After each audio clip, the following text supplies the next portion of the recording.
Few things are for sure in this life, but this is. If we live for any substantial amount of time, we will encounter grief due to the loss of a loved one. Not something any of us ever want, and we all handle it differently. This podcast is to feature those who have done purposeful and meaningful things through their grief.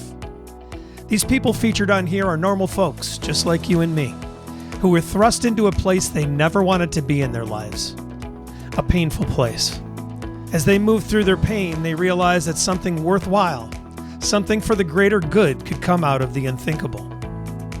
I'm sure that none of them would ever consider themselves to be a hero, but when I searched the definition of the word hero, I found this: a person who is admired or idolized for courage, outstanding achievements, or noble qualities.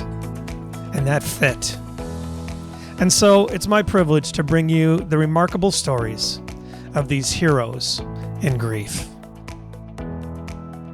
Hi, everyone. This is Tom, your host for the Heroes in Grief podcast, and the response has been incredible so far, and I want to thank you for that. It's getting out to people, and they're letting us know that it's helping them, and that is what it's all about. I want to make you aware of a way that you can support this podcast without having to spend 1 cent, and that is through affiliate marketing. I've set up affiliate marketing for online shopping. If you do online shopping, then I have links to all the major retailers, most of them anyways, and I can provide them for you so that when you buy online through those links, you'll help support the podcast through the percentages that we get. It doesn't cost you anything more. You just shop like you regularly would on the sites that you love. It's very easy. All you have to do is shop.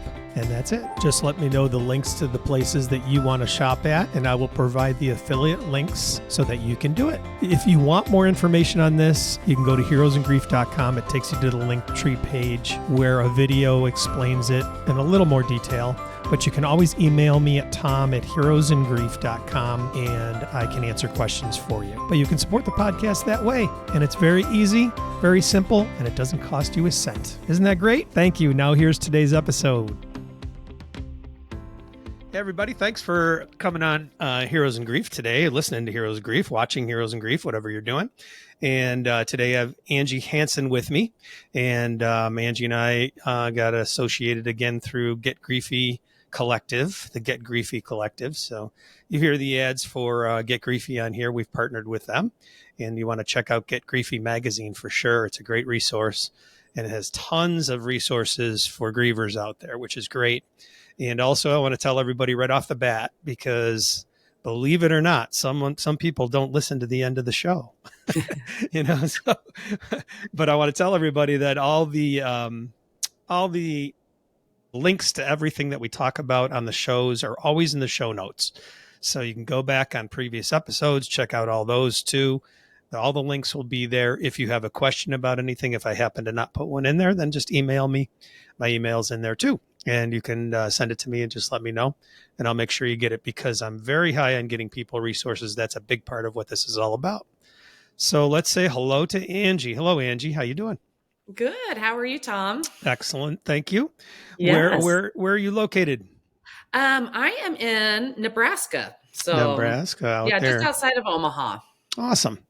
Yeah. Fantastic. So, yes, why don't you, if you want to, you okay with sharing your grief story?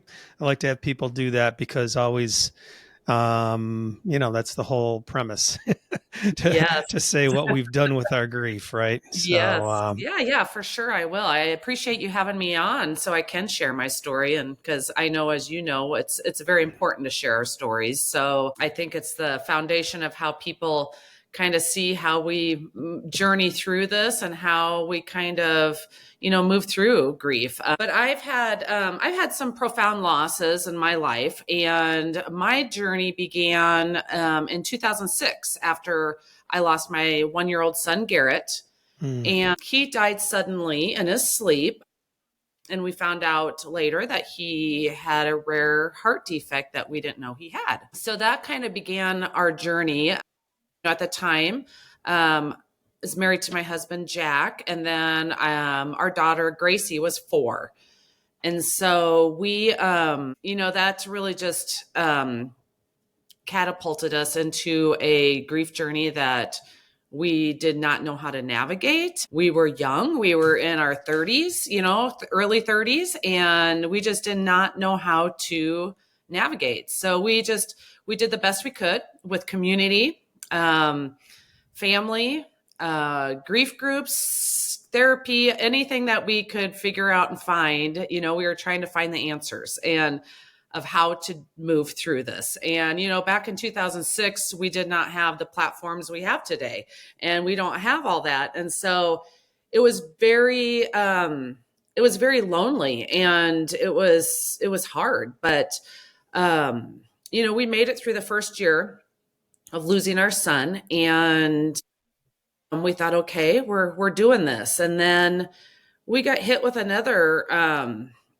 about a couple months after our Garrett's 1-year anniversary, we got hit with my husband Jack's cancer diagnosis. He was diagnosed with ocular melanoma, and it was stage 4 terminal. And for those who don't understand, yes, ocular. So he had a tumor in his eye. He had melanoma of the eye, and it had spread to his brain and his liver and his spleen.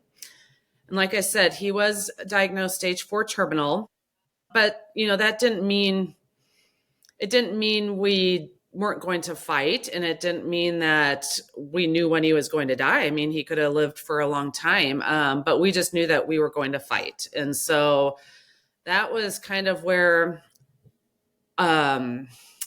I wouldn't say our grief journey of our son Garrett was put on the back burner, but it kind of was just shoved over here because we were trying to fight for Jack's survival. So Jack immediately started treatment, radiation, chemo, all those things. And it was tough. It was hard. And he battled it for 16 months. And Jack lost his cancer battle on February 8th, 2009.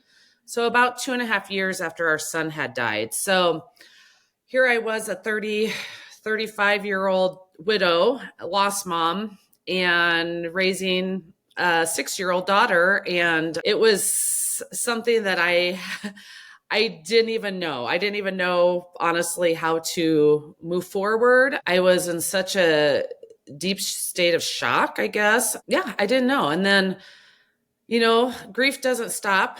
I've always said this. It doesn't stop at 1, 2, 3, 4, whatever. It doesn't have any boundaries whatsoever. And so my brother, Seth, had been battling a brain tumor for actually 5 years. At the time that Jack had passed away, Seth was doing fairly well.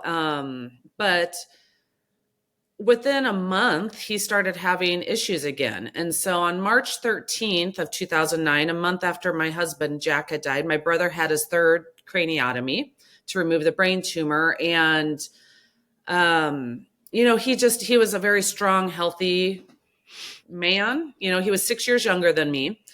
And he just did not bounce back this time from this brain tumor. He had always bounced back after his surgeries. And his brain tumors are always graded as, grade 1. So he never needed chemo or radiation for those. But this time came back. It was worse. I think it was graded 3. And so he was going to need treatment. So after he was going to heal from the craniotomy, they were going to start treatment. But this tumor decided that it was going to be just the ugly beasts that they are. And it actually came back with a vengeance just a few weeks later. And my brother ended up losing his battle with his cancer journey on April 7th, 2009. So exactly 2 months after my husband died. Whoa. And so to say that at this point in my life, I was completely lost, completely just, I didn't have words. I felt like I didn't have a future. I felt like what next, what's going to drop next. Sure. And, so yeah, that's kind of my that journey. So within 2.5 years, I lost 3 of the most important men in my life. So Now, I want to retrace a little bit when you Yeah. said when you lost Garrett, and you did what I did, and I encourage people to do this. In fact, somebody asked me recently. They said if you could give like one word, if you had advice, one word of advice for somebody, they were asking me about the grief talks I do and these things, and I said I had never been asked that question, and immediately it struck me, and I said to keep pressing on Mm-hmm. because so many people, and I've gotten messages on this of people, and we, now that we're in the grief circles and we know there's so many resources and everything, it's the people that are out there. A lot of times they might try one thing, like, oh, I'm gonna look at this or check this video out, or I'm gonna go to this therapist, or I'm gonna do this, and it doesn't go well for some reason, and they just stop. They say, oh, it doesn't work, forget it. Mm-hmm. You can't do that. You can't do Yeah. that. You got to keep pressing on. You got to go from thing to thing. When I lost Jeff, I watched video after video, and some of them were like, oh, this is garbage, and other things are, it's like, it was great, so you got to keep pressing on and look, there's something out there for you. There Mm-hmm. definitely is. Now, as you progressed, obviously you're at a point now in this story where any human being, first of all, so sorry for everything you've gone through, and any human being is going to be, like, okay, I'm getting beat up here, what's going on, and yes, you didn't have enough even time to muster those energies again after your husband died, all of a sudden now Yeah. your brother, and you're in the midst, 2 years in, even for Garrett, is a short period of time. That's not a long Mm-hmm. time, losing a son.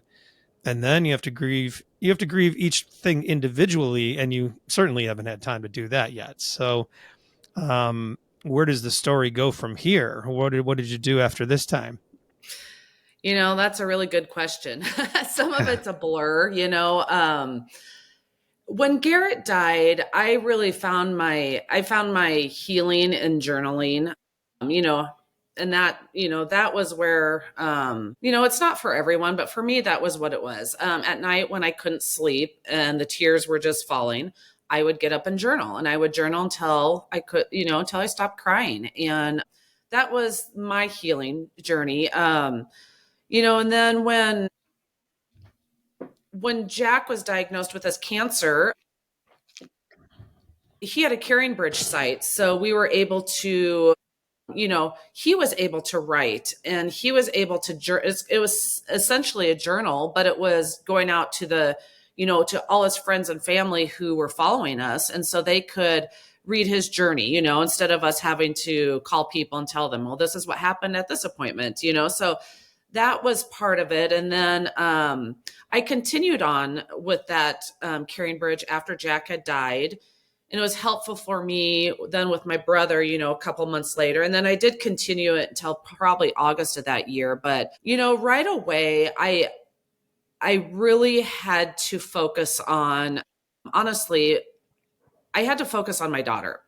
I was not just alone. I was not just grieving by myself. I had this she turned 7 in that March. So she was like in between that stage. And so I had to know that each day she deserved a beautiful life. Mhm. I deserved a beautiful life. What was that going to look like? I don't know, but I knew that each day I had to get up and I had to mom, I had to be her mom, and I had to support her however the best I could. It was not easy. I had lost my faith. I was very angry. So I had to figure out, honestly, how to find my faith again. And I had to figure out how to grieve each one of those individually. And that's when my healing started, was when I would focus on just Garrett for that day, or I just focus on Jack for that day, or Seth for that day. And I would, that's when I would journal about each one of them individually. And that was how I was able to kind of start separating them, because I didn't know who I was grieving for each and every day. I was just a big jumble of grief. You see a big Mhm. ball of yarn. That was me. Yeah. So, All over the place, though, right? yeah, exactly. Not From neatly room put to room together. to room. Yeah. It was, I mean, it was just, and then, the one thing I don't suggest people do, which I did do this, is I ran from it. And how I ran from my grief was we traveled. Gracie and I was like, okay, after she got out of school in May, I was like, we're just going to travel. We're going to go see people that we know. They're going to support us. We're going to travel. And we did that. I booked us clean through the whole summer. But what that left us was every time we came home, the house was still empty. The grief was still there. The things that I didn't want to do were still left undone. And come August, when we had to stay put because Gracie had to go back to school, I had to come to the realization that you can't run from your grief, Angie. You can't run from it. It's still here. So how are you going to move through this, and how are you going to journey? And I mean, I know some people don't like the word journey, but it's been my word, that because for me it is a journey. It's been a journey of love and angry and anxiousness and back to love. So it's just a journey, and that's what I've been on. So I don't suggest running away from it. I think you have to get to a certain point in your life where you can travel and do that stuff, but not, and then you can come back and be like, okay, it's okay. But I think I did that too soon. So, Yeah. I learned. Thanks for that honesty, because we need that. And the people out there that are traveling along this road need to hear that.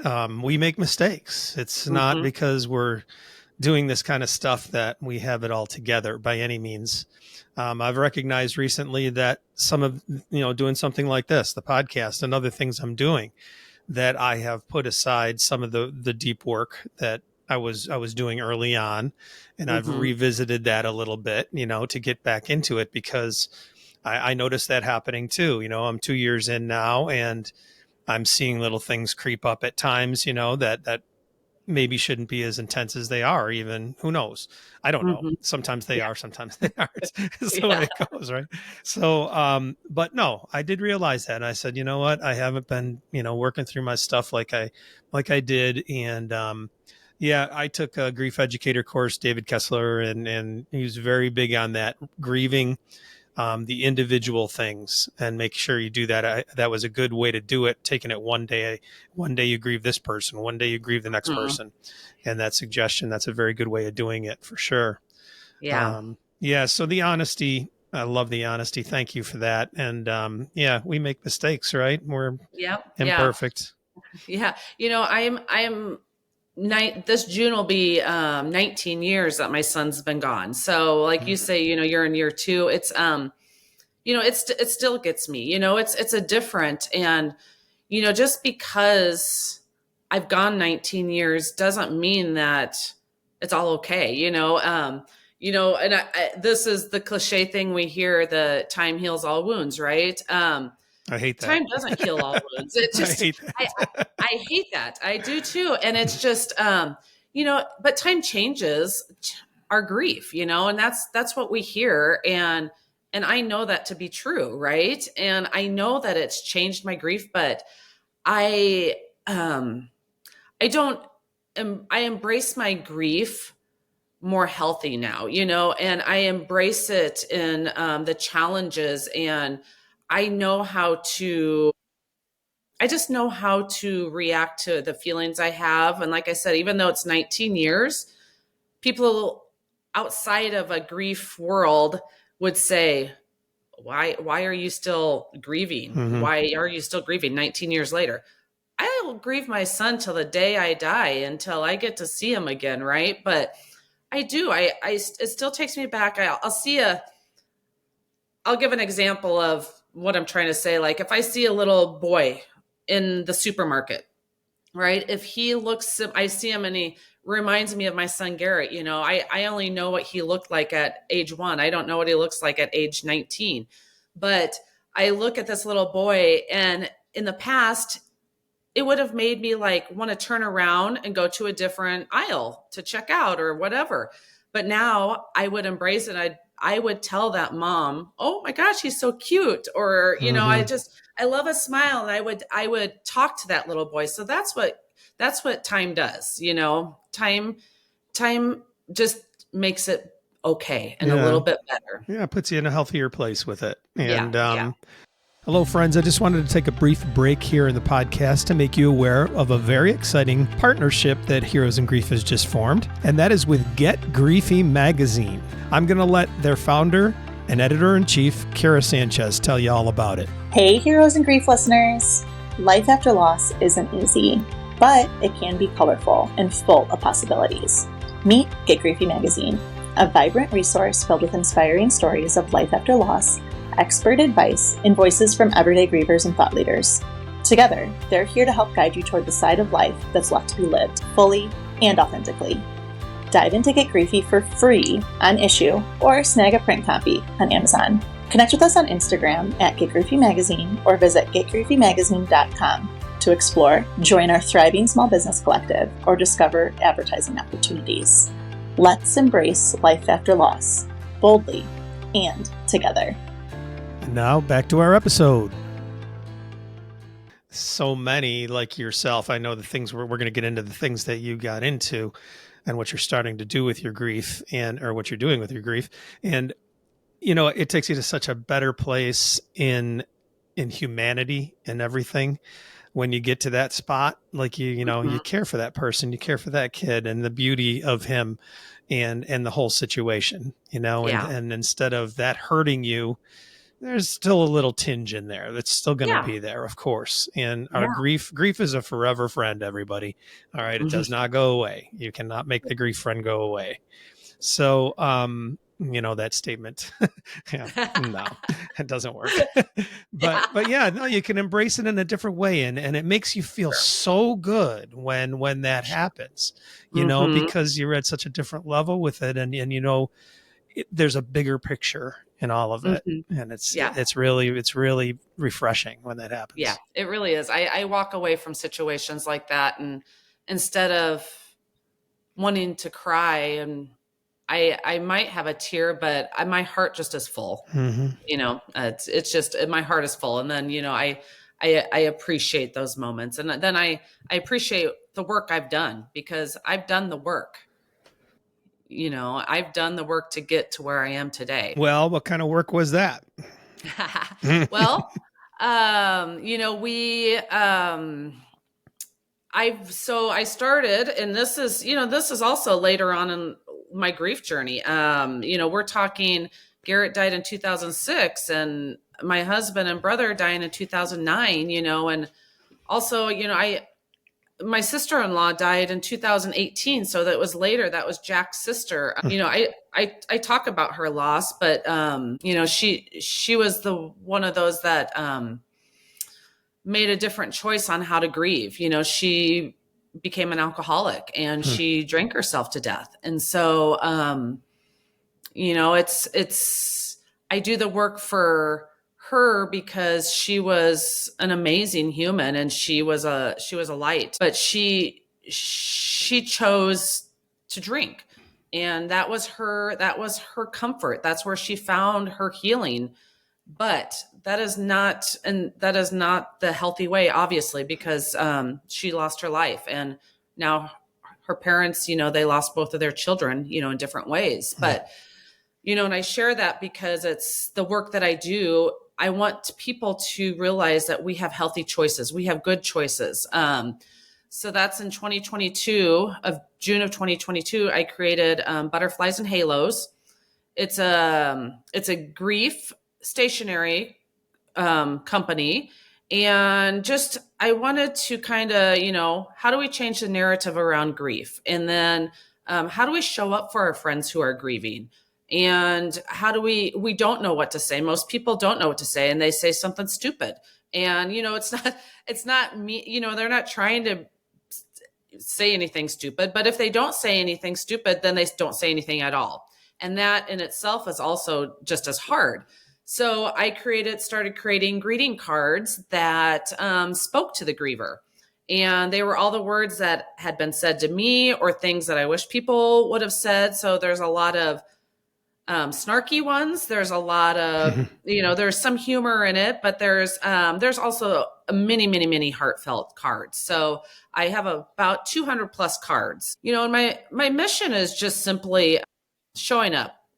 Sending a card is easy. It's the easiest thing we could do. And if you know someone on the grief journey, why not just send a card every month to them? If they're having a bad day, I always say if they open up their mailbox and they see a card from you, I mean, how will that change their day? Their day will be like, okay, they're still thinking of me, I'm thought of, I'm loved. So you're hitting sorry.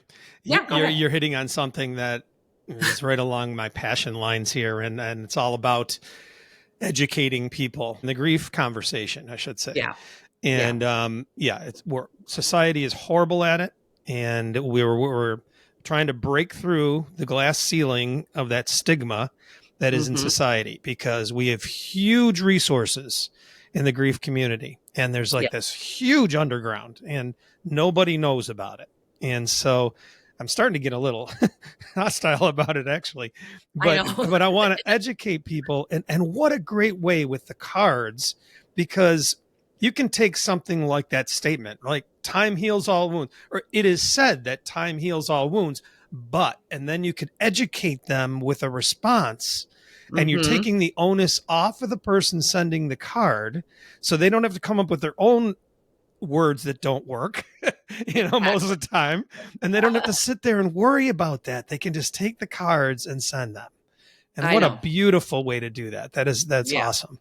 Yeah. It's just, it's simple. It's not groundbreaking, but, because I was having people reach out to me like, what should I say to so-and-so? They just lost their sister. What do I say to so-and-so? And I'm just like, here's what you say, So I'm like, why don't I turn these into cards, And then,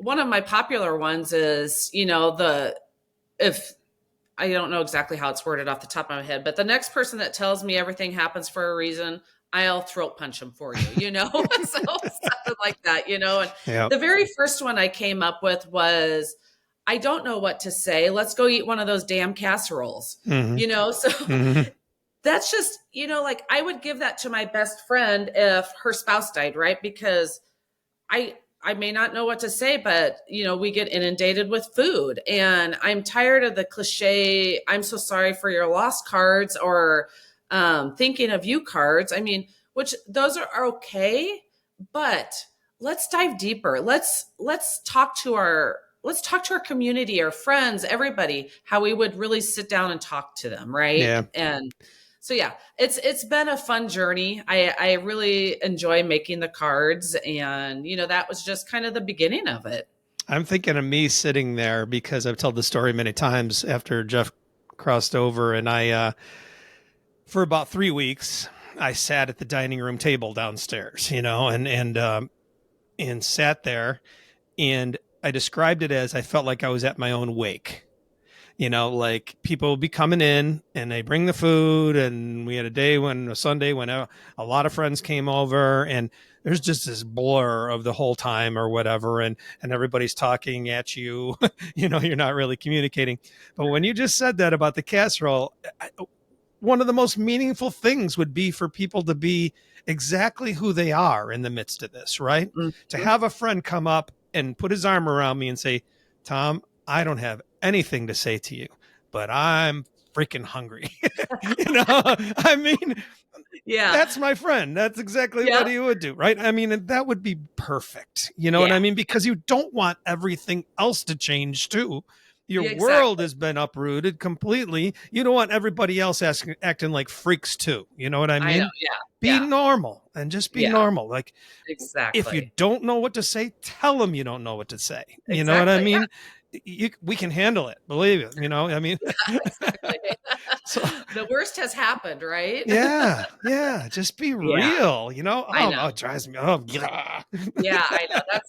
I just want to get. That's my whole mission too. It's just like, let's just be real. Let's just be real and honest. Yeah, I did a talk for that. The Compassionate Friends has the candle lighting, in December. So I was asked to be part of the local thing here and talk. Oh, I did the same thing this year. Oh, that's awesome. Yeah. Yeah, I was honored. But I mean, in my past, I was a pastor, I was a speaker, all these different things that I did. And so you always formulate this big thing. And I was like, you know what? I'm not formulating anything because I'm just one of them and I'm going there being one of them. And that's the first thing I said to them. I said, I'm just one of you. Yeah. And, so I said some things that, I've kind of gained through education, grief education or whatever, and then just shared with them and sat with them because that's the best part of it. I think or the best thing you can do is just be with them, Yeah. So. That's crazy. That's, I did this year as well. I was asked to speak at our local chapter for the Compassionate Friends, and same thing. I just kind of went in, I did have a speech because I'm normally not nervous to talk about my story or share or anything, but I just felt my heart was just like breaking for these other people, on this journey. And I was just like, wow, I got nervous. I was like, okay, how do I share to them that it's going to be okay without telling them it's going to be okay, because that's not what they want to hear right now. It's like, so yeah, it was an honor to speak as well. And, I shared my story as well and told them, we collectively, we are just the same. We're in this together. And yeah, it was such a good experience. Yeah, I felt exactly the same way. Exactly. And I've been a performer for years, in front of people forever. And there was kind of more of a pressure there for some reason. And it was because you care so deeply for what they're going through. Yeah. And you just don't want to, of course you don't want to mess that up at all or whatever. So I use some other people's words, I just got them on a piece of paper. I said, here, this is said much better than I'm probably going to say it right now. So and did it that way. So, but yeah, exactly. Gives you a great passion for that, for sure. Yes. Yeah. So you got butterflies and halos and what all kinds of things. You got cards. Are there other things included in there? Yeah, I have cards. I have notebooks. I have journals. I have like vinyl stickers, notepads. I do candles. I do like memory candles. So, and they have like sayings on them and things. Most of my candles I can create whatever. I can put any like one of my card fronts on my candles as well. But the one that I sell the most of is just like a memorial candle where it has angel wings. It would have, say, like Garrett, and then it would have his date of birth and date of death. And those are good gifts to give to people. So I sell quite a bit of those, actually. Those are one of my top sellers as well. So yeah, just your typical stationery products. And, I'm trying to grow it into getting my cards into more retail stores, and I'm finding that to be very hard. But, it's just, I don't know if it's maybe my pitch. Maybe people don't understand grief that own these retail stores, and I think there's a mixture of both. So I'm kind of refining how I pitch and everything. So, but I'll get there. I enjoy what I'm doing. I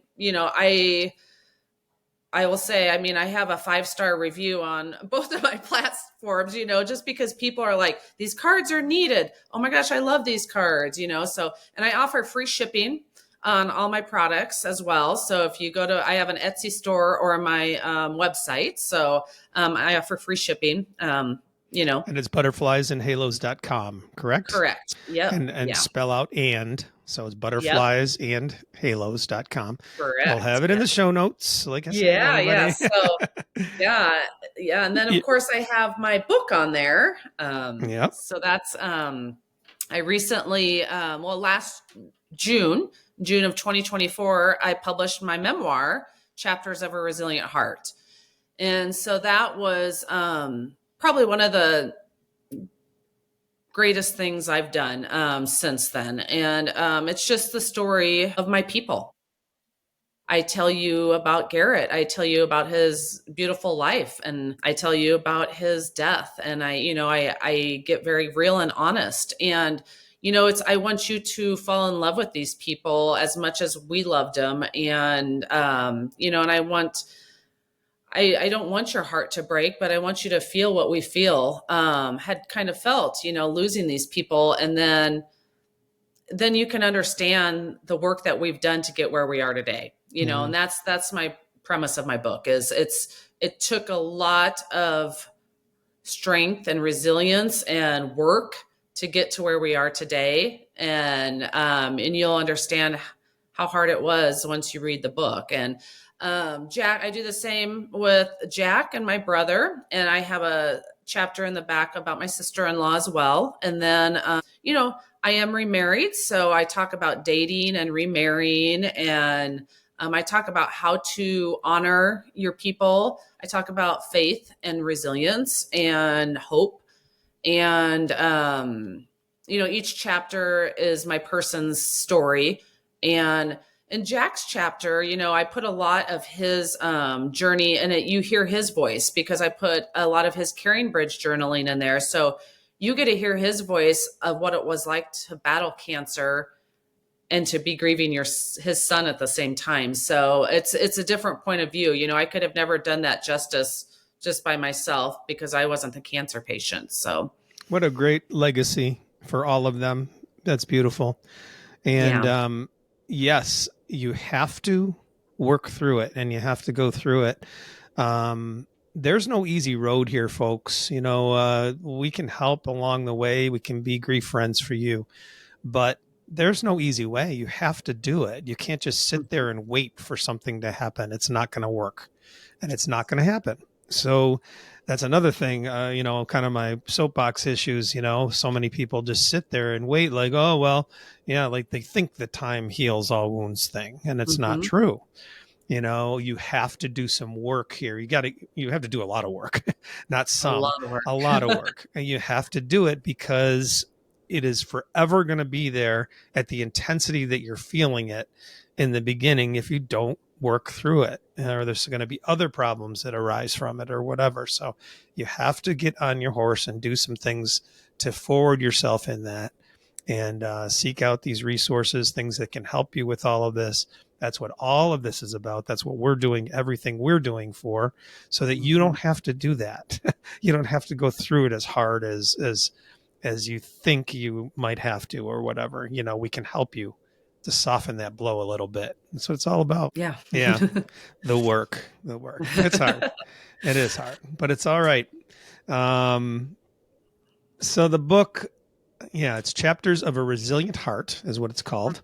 Yep. And boy, that sounds like a great resource for people too, to get into the understanding, of the thought process of what you're going through and everything. And yeah, awesome the way you got your husband's things in there. And yeah, that works great. That's awesome.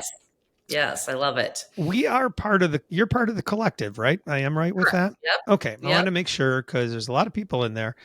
I'm finally getting some time freed up for me so that I can be part of that. Let's talk a little bit about the collective. Have you tapped into some of the resources there at all? I've been, I was kind of the OG, one of the OGs of the collective. I was in Kira's, the Get Griefy magazine, the cover girl one, the very first one that came out. We were cover girls. So, wow. but I was so I've kind of been part of that since the beginning, and I've made just so many great connections, and I've written articles in them. I was just in this past issue, the one we just released, Together We Heal, with Blair, with the Global Resilience Community. So that issue is just huge, and it's full of that. But I reach, I'm part of like the author group in the small collective. I used to have a podcast. It's been on hiatus. It's still out there. I co-hosted one with a gal called From Lost to Light podcast. She was a fellow widow friend of mine. So, I try to just be a part of all that and see how we can, just kind of grow together. So the collective has been huge for connections. I was a part of the anthology Resilient A.F, the volume 2 with Blair.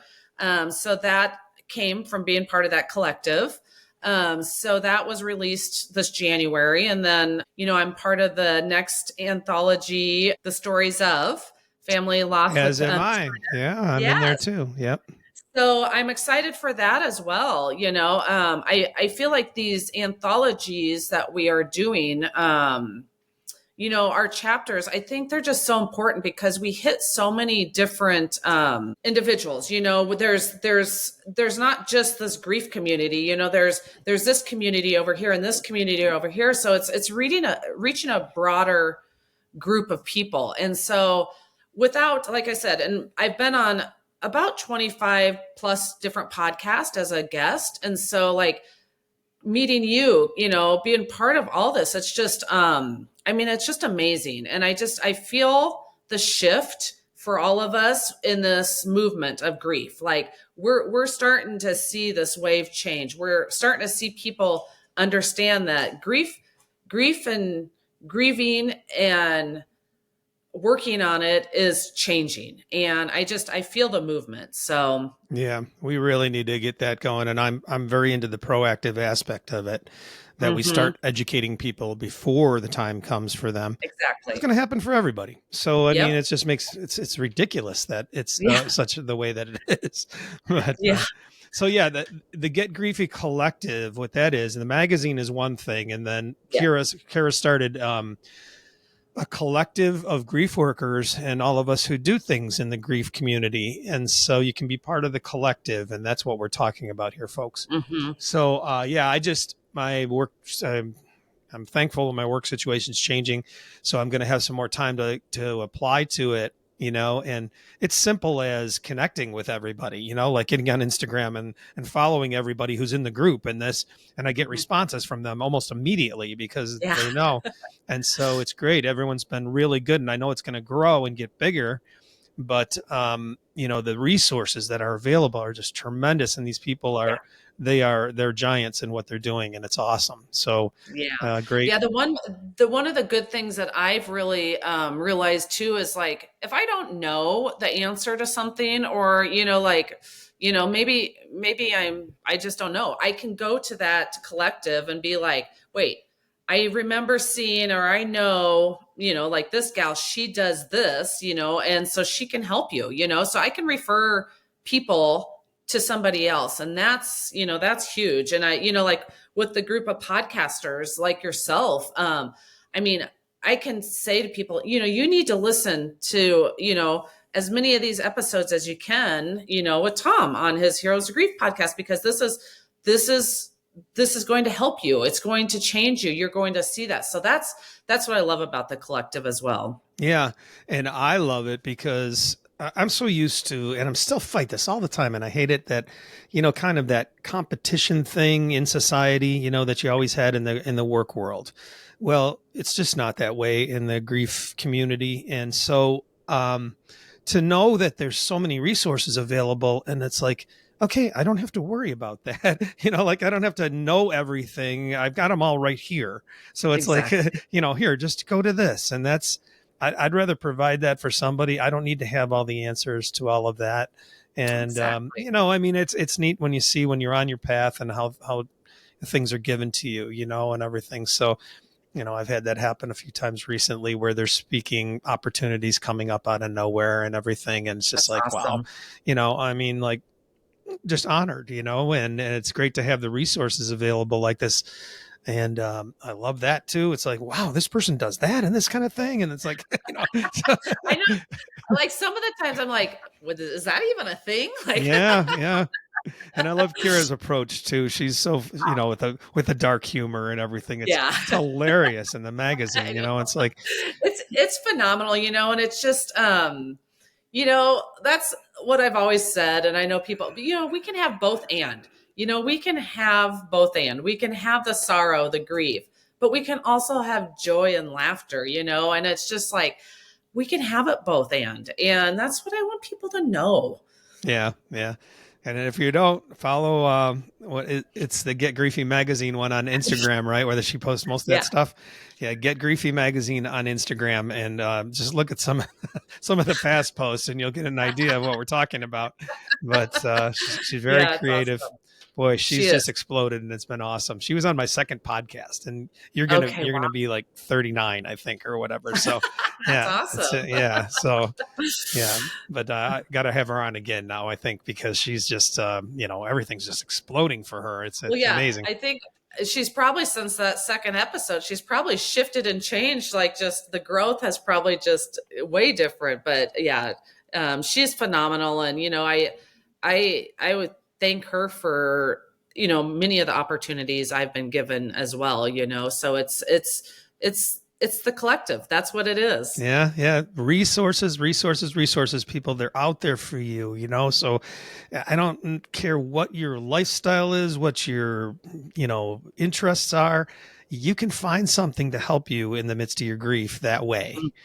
So many different creative aspects of people helping people in grief. And so, if you don't know, then send an email, ask. I can probably find it for you, or we can, somebody can. So we'll put it out there and we'll find it for you, because don't sit there and wait. Please don't. You're wasting time. You're wasting time, and in your healing time, you never totally heal, but I mean, you're just wasting productive time in your life, and you can have it again. You really can. So that's just what we're trying to encourage you with all of this. So, yes.